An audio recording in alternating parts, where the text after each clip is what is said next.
Are you ready to sail across the sea to save the island of Motunui and return the heart of Te Fiti?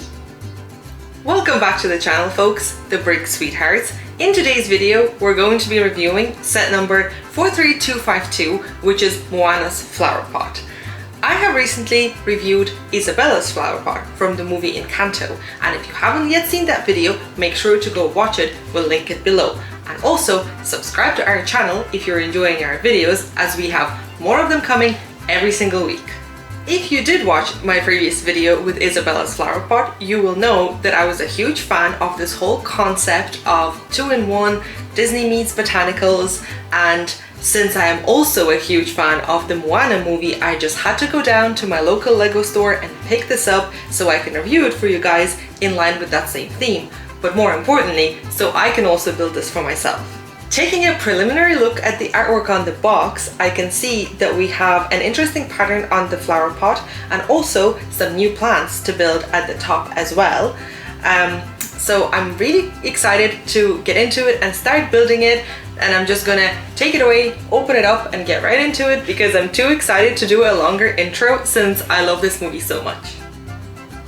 Welcome back, folks. I have finished building this piece and I do have quite a lot of opinions, and not all of them are positive, unfortunately, but we'll get into all of those details in a minute.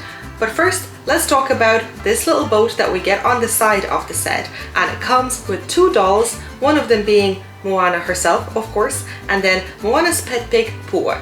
And unfortunately, we do not get a doll of Hei Hei, which I have a bone to pick with you, Lego, because Hei Hei is obviously the star of the movie, so how could you leave him out? Similarly to Isabella's flower pot, for those of you collecting minifigs, you do not get a minifig with this set. Instead, you get a mini doll in the form of Moana. However, it is a wonderfully printed doll with some very interesting details on her outfit. Now, talking about the main piece, I'm gonna split it into two parts, and first let's discuss the flowers that are displayed on top and how the building process for them went, visual aesthetics, etc. So, my favorite part is probably these big ones that are the highlight of the pot, and I do feel like there were some very interesting techniques to make the petals of them. It definitely didn't feel like it was coming together. It was one of those trust the process kind of ones, but once I actually did manage to finish them and put them on the stems, they did surprise me in how wonderful they're looking once it's actually finished. Now the rest of the flowers are smaller and don't compete as well, and they're kind of getting lost. They're still quite cute and I do like the colors and the combination is working quite well. However, they don't stand out just as much and they are kind of getting lost. The flower pot itself is where things start going downhill a little bit, and it is especially noticeable when you're trying to put the flowers at the top of it and you just notice how flimsy it is when trying to put that together.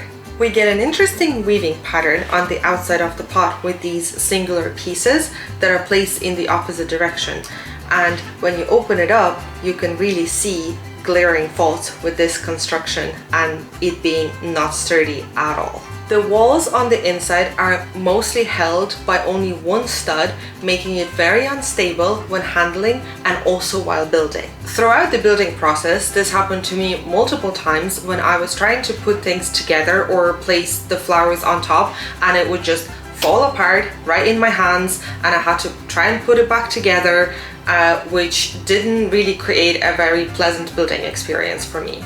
I'm not sure what happened to LEGO's quality control in this particular case.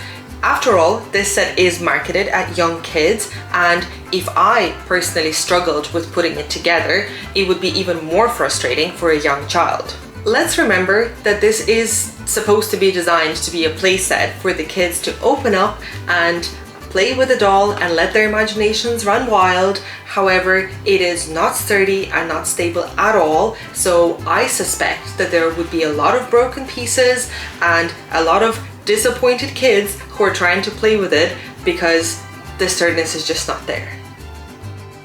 If you are looking to add it to your collection, it could still work fairly well as a decorative botanical piece as long as you display it on the shelf and don't move the shelf.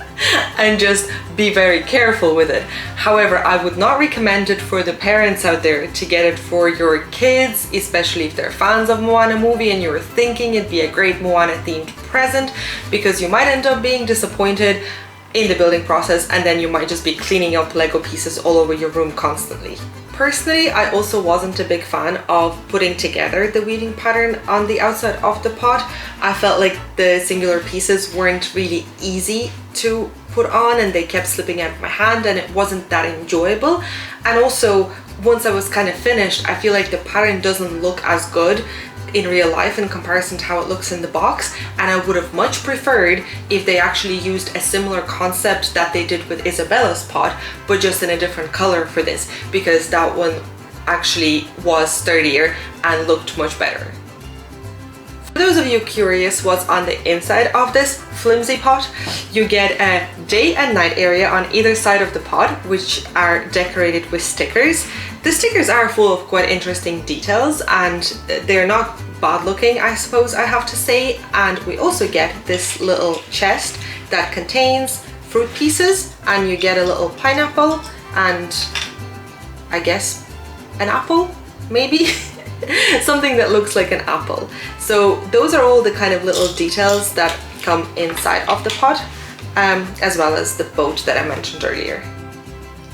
Overall, my experience with building this set was a bit of a mixed bag, as I had much higher expectations since I enjoyed Isabella's flower pot so much, and this one is actually newer, and normally when newer things come out, they're usually better, as Lego tend to improve their products over time. So this set being a more recent one and being actually worse is quite disappointing and definitely not what I expected. On one hand, I didn't like the Encanto movie, and yet I enjoyed the Encanto flower pot set. It was such a better build. And on the other hand, I absolutely loved the Moana movie, and then the set itself was disappointing and not as fun to build at all. I'm not sure what happened. It feels like it's opposite day for some reason. I still like the concept, and I do hope that Lego make more of these 2-in-1 flower pots for other Disney movies, but I do hope that going forward, if they do, they will address this issue and the future pots will be much sturdier and won't have the same issues of falling apart and just not being a pleasurable building experience. So fingers crossed for that. With the release of the second Moana movie, I do hope that Lego release more sets for that movie, since I loved the first one so much and I'm so excited to see the second one, by the way. And I'm also curious to see what other Disney movie might get the flower pot treatment next. I hope you enjoyed this review. Give me your thoughts down in the comments. Did you go out and buy yourself this flower pot, and how was the building experience for you? And also let me know what other Disney movies you would like to see in this kind of form. Don't forget to like this video, it really helps us out a lot. Please make sure to subscribe to our channel. We have videos coming out every single week. We're here to bring you more fun Lego content, Disney themed and more. And until next time, take care, folks.